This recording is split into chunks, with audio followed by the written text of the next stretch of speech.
Yang berbahagia Tan Sri Norin Mai, Yang berbahagia Tan Sri Rais Yatim Wan Sri, distinguished speakers, guests, excellencies, ladies and gentlemen.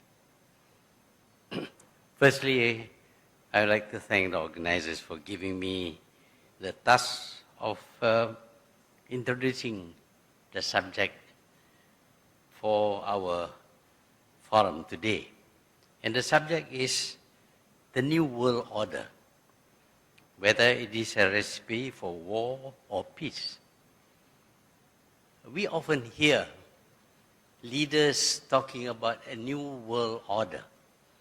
And for most of us, when somebody speaks about a new world order, we visualize a better world, a world where we live a much more prosperous life, free of oppression and the like. But actually, the idea of a new world order is not new. It is very old. And you heard from Tan Sri Norin Mai just now what kind of new world order was first conceived. Basically, it is about having a world government. We should abolish all states, all nations, all borders, but instead have only one world government. And that world government is to be by certain people, elites, people who are very rich, very intelligent, very powerful in many ways. They are the ones who will govern the world. There was not much talk about democracy or choice of leaders. Instead, there was to be a government by these elites who will impose their rules on everyone in this world. And for those who are unwilling to submit to them, there will be punishment. This is the concept initially, but many have not read or do not know about this concept. But it is important for us to remember that this new world order is an old world order. It's something that was conceived more than 100 years ago. And yet it is being repeated by powerful politicians from powerful countries that it is new. We should be asking ourselves whether the people who originally conceived this idea has given up hope on achieving a world government. If we study carefully recent history, we will know that there are people who still wish to set up a world government where this government rules the whole nation, the whole world, without regard for nations or states. There would be no borders. And when I say no borders, I'm quite sure you remember lots of talk about globalization and a borderless world. Globalization and a borderless world is an expression that relates to the concept of the New World Order as it was first conceived. They want to have a borderless world, and they want to have globalization, which means, of course, without borders, there would be no states, there would be no nations, there would be just one world. And that one world will be ruled by whom? There is no mention that it will be ruled democratically by election of leaders. That is left unsaid. But what we do see is the dominance of the people who enunciated this new world order. If we look carefully, we see that to a certain extent, this new world order is already with us. We live in a world today that is dominated by the powerful, the mighty, the people with the guns, accepting that the guns now are much more sophisticated. We have reached a stage where certain people have arms which could wipe out the population of this world. The nuclear weapons have that capacity. And the nuclear weapons are in the hands of certain countries and certain people. Therefore, the world is frightened of them. And when the world is frightened of them, the world becomes submissive to them. And when the world submits to them, effectively, there is one government in this world. And indeed, we see the promotion of this concept of a new world order through what is being done today. We know, for example, that politically there is no freedom for any nation. When we talk about free speech, freedom of and human rights, etc., it is with regard to your own national government. Internationally, there is no free speech.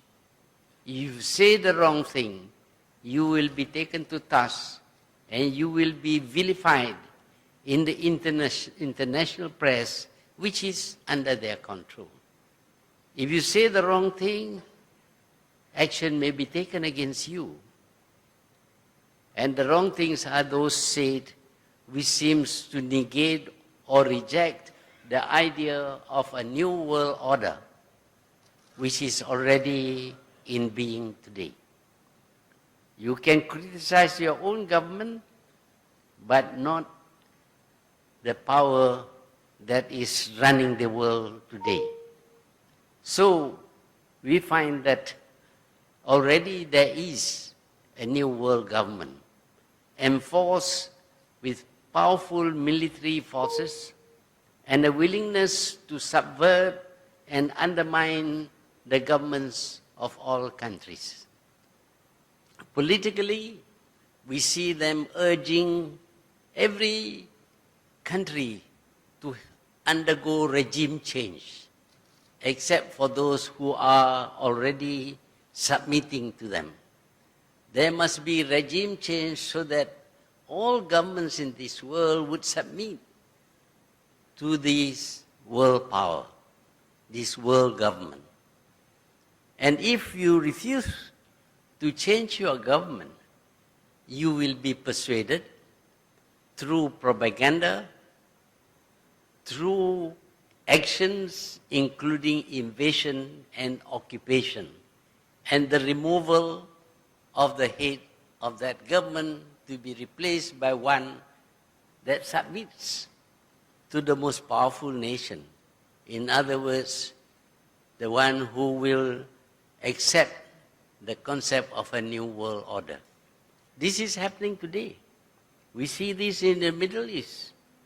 They are fighting each other and installing governments which are unstable, and because they are unstable, they are dependent upon others, and those who can give them support also exert authority over them. So through political means, we are seeing the new world order being carried out. What about the economic power? That too is being used in order to create a new world order.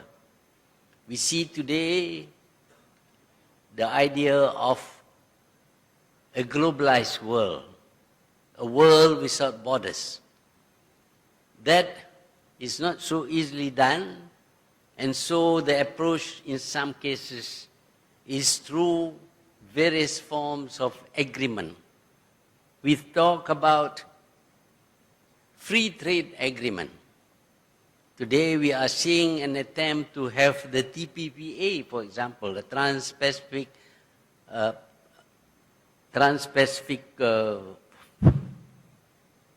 Partnership Agreement. It's not a partnership. All the countries which participate in this agreement will be subjected to more rules than they ever had before. In other words, the TPPA is not about free trade.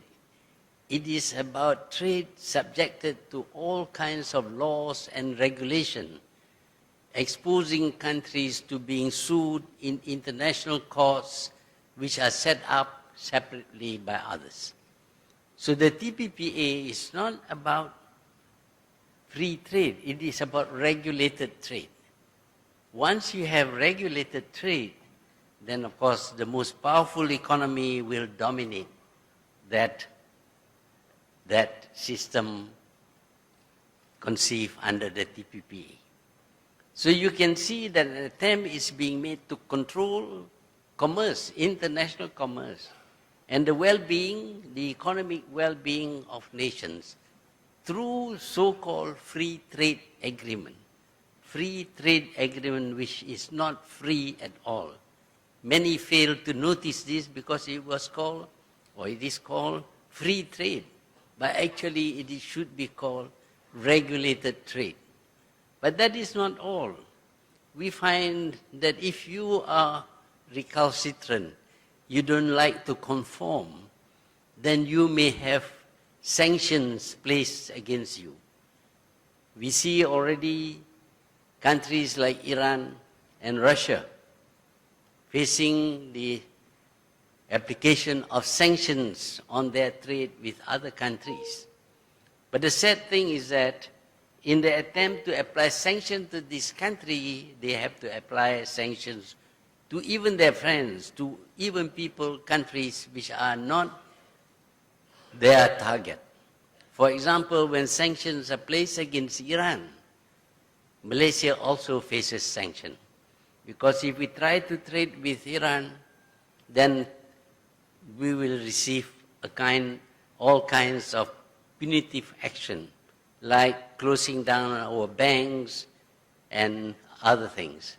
So the attempt to control the world through the most powerful nation is already on in not just the political field, but also in the economic field. Then there is the moral values that are being promoted. You are not allowed to have your own value system. You must conform to the new value system as conceived by the powerful. We should have freedom, and freedom should be unlimited. And we see the promotion of values which are against our own beliefs, against our religion. But this we must have because these are the values that is promoted by the most powerful nation in the world.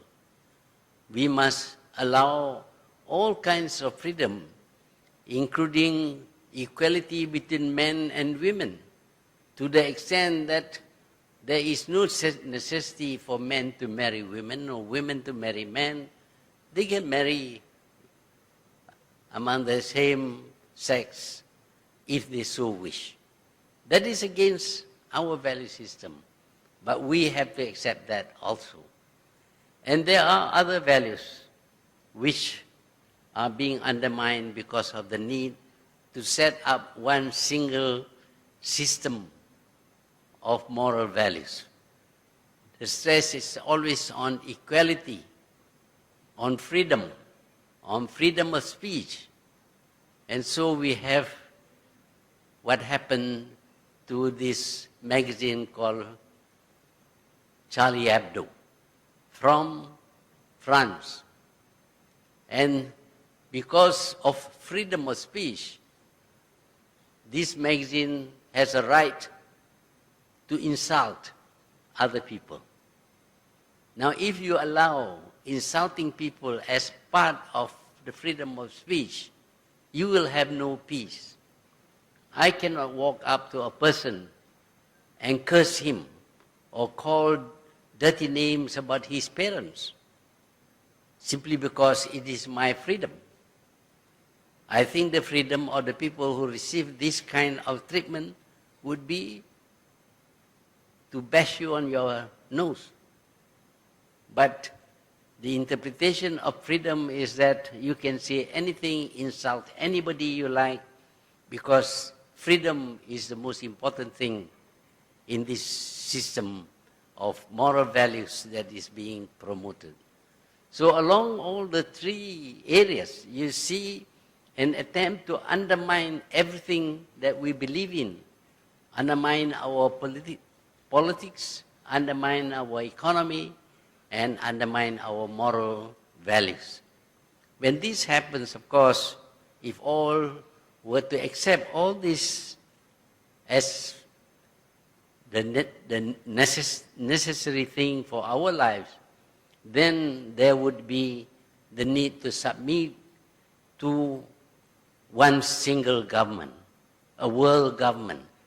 And this world government will govern without our consent.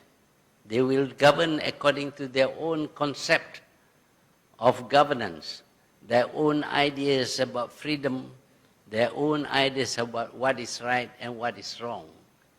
And when this happens, of course, then the new world order would have succeeded fully. What we are seeing today is a process towards that direction, the establishment of a world government that is responsible to nobody. We would have no choice at all as to who should rule this world.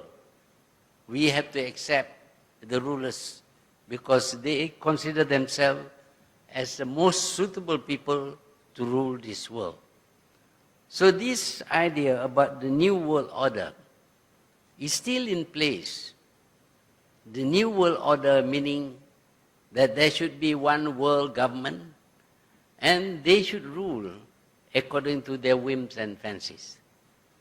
What we are seeing today happening in the Middle East, happening in many other countries, including in Malaysia, where interference is being made in the political process of this country, all these are in the interest of establishing the new world order. Now, would this bring peace to us? Or would it cause wars to be fought in many places? We already see wars being fought in the Middle East, wars were fought in Vietnam, and in many other parts of the world because of the need for the people who are promoting the new world order to establish their government of the world. And not only wars, we see all kinds of subversion taking place, undermining our moral values to the extent that we become helpless, unable to do anything.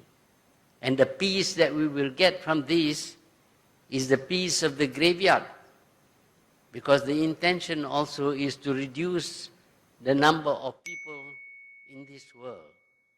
At the time when the New World Order was enunciated, the population of this world was only 3 billion. The intention was to reduce it to 1 billion. Now the population of the world is 7 billion. There will be a need to kill many billions of people or to starve them to death or to prevent them from giving birth in order to reduce the population of this world. This is what is in store for most. For those who will suffer and die, there will be the peace of the grave. But would there be war? Of course, there would be war. We are seeing this already. Not wars in the countries which are promoting the New World Order, but in other places. The wars are meant to weaken and destabilize small nations so that they will succumb, they will submit to the New World Order as proposed by the powerful nations.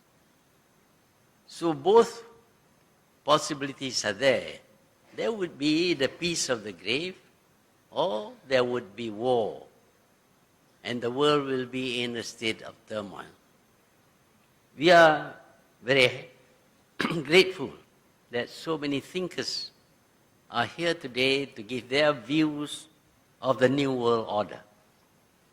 I have tried to explain what the New World Order is all about, but I am quite sure that we will learn more about the New World Order from the eminent speakers who have been invited. So with that, I would like to say thank you to the organizers for giving me this opportunity to launch the international conference on the New World Order, whether it is a recipe for war or for peace. I thank you.